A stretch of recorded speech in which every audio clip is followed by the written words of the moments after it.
Explore Hyderabad exclusive temple jewelry exhibition Nakshi Mela at Varahi Silver Jewelry KPHP.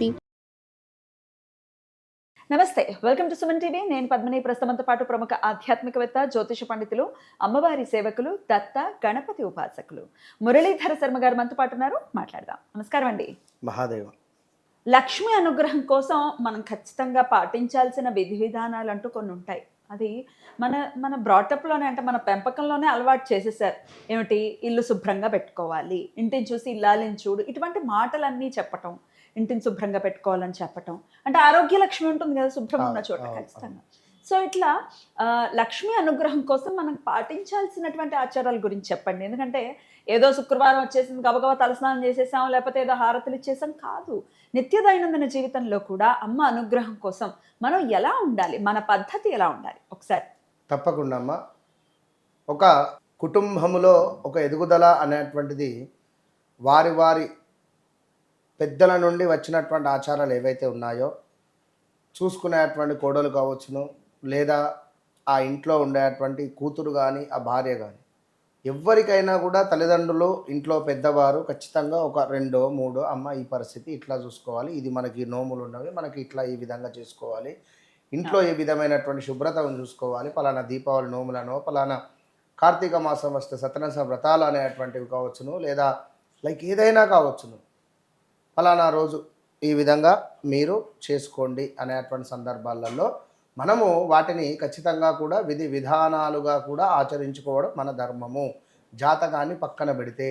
అయితే ఇక్కడ చాలామంది కూడా ఎన్నో విధి విధానాలు చేస్తూ, వంశపారంపర్య వచ్చేటువంటి వ్రతాలను చేస్తూ కూడా మాకు బాగాలేదు అని అనుకునేటువంటి వారు చాలామంది ఉన్నారు.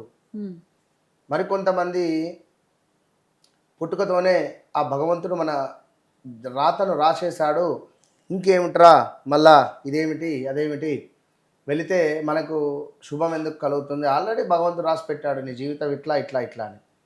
సో ఎట్లా మారుతుంది? కాదు, తప్పు. ఈ ఆలోచనలు ఎవరికైతే ఉంటాయో అది 100కు 200% తప్పు. మీరు అడిగినటువంటి ప్రశ్న కంటే ముందు, ఇప్పుడు పుట్టుకతోనే మనకు రాసేశారు ఈ పూజలు ఇవన్నీ ఎందుకు, ఆల్రెడీ నీ జీవితం ఎట్లా ఉంటే అట్లా ఉంటుంది కదా అని అనుకునేటువంటి వారికి మీరు చెప్పే ఉదాహరణ? అట్లా అనుకుంటే ఎట్లా, మన చేతుల్లో ఉంది, ఖచ్చితంగా మనం మార్చుకునే విధానం ఉంది.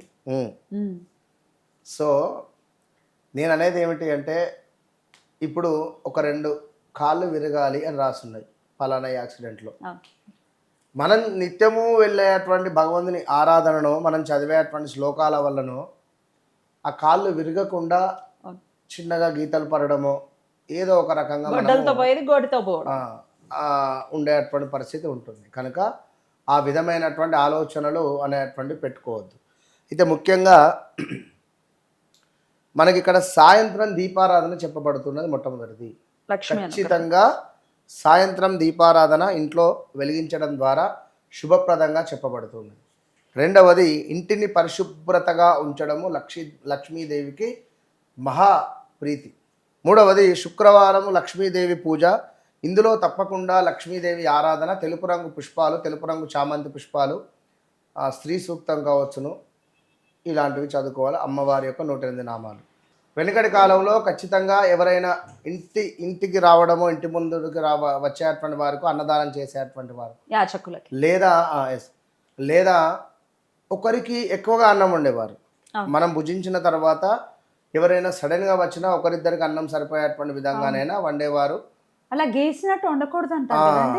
అవును, ఇవాళ రేపు అంతా తరుగుల కొద్ది వండేటువంటి పరిస్థితి ఉంటుంది. అంటే వేస్ట్ చేయకూడదు అనే థాట్ ప్రాసెస్ అది, కానీ ఎవరికొకరు పెట్టడం అనేది అలవాటు చేసుకోవాలి. సో మరొకటి ఏమిటంటే తల్లిదండ్రులను నమస్కరించుకోవడం.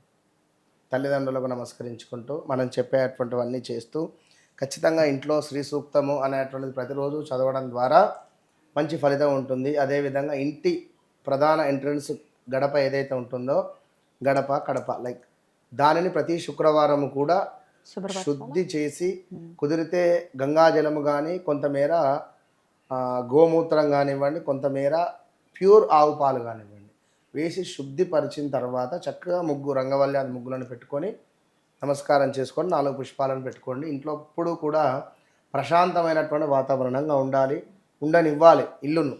సుగంధమైనటువంటి పొగ అంటే Dhoop sticks, ధూప్ స్టిక్స్ కానీ అగరబత్తులు కానీ ఇంట్లో ఒక సుగంధమైనటువంటి వాసన ఎప్పుడు వెరజల్లుతూ ఉంటే సూపర్ ఉంటుంది. అద్భుతం. ఎందుకంటే చంద్రుడు మనసుకు కారకుడు. అబ్బా అనుకుంటాం. ఒక ఐస్ క్రీమ్ తింటే మనసు ఎంత తృప్తి పడుతుంది. సో ఆ విధంగా మనసు తృప్తి అనేటువంటిది మనకు ఎంతో ఉపయోగం. రైట్. మనసు తృప్తి అనేది ఇప్పుడు కొన్ని అలవాట్లు లేకున్నా కొన్ని ప్లేసులలో తప్పవు. అంటే చెడుగా కాదు, మంచిగా చెప్తున్నా.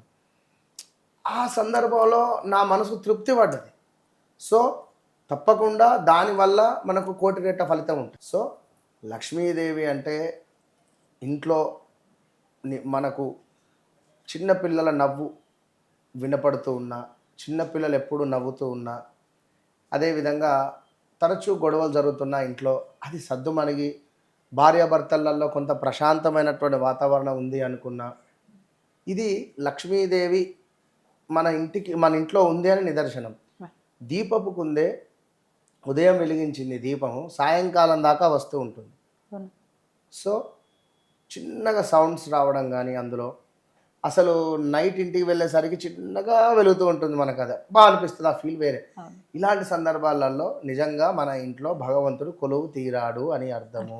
అద్భుతాన్ని చాలా చక్కగా తెలియజేశారు. మంచి పాజిటివ్ ఎనర్జీ ఇచ్చారు. అలాగే పాటించాల్సినటువంటి విషయాలు కూడా తెలియజేశారు. కాబట్టి ఇవి చేసుకుంటూ ఇంకా లక్ష్మీ పూజలు చేస్తే ఇంకా ఎక్కువ ఫలితం ఉంటుంది అనేది అర్థమవుతుంది. కృతజ్ఞతలండి. నమస్తే. మహాదేవ.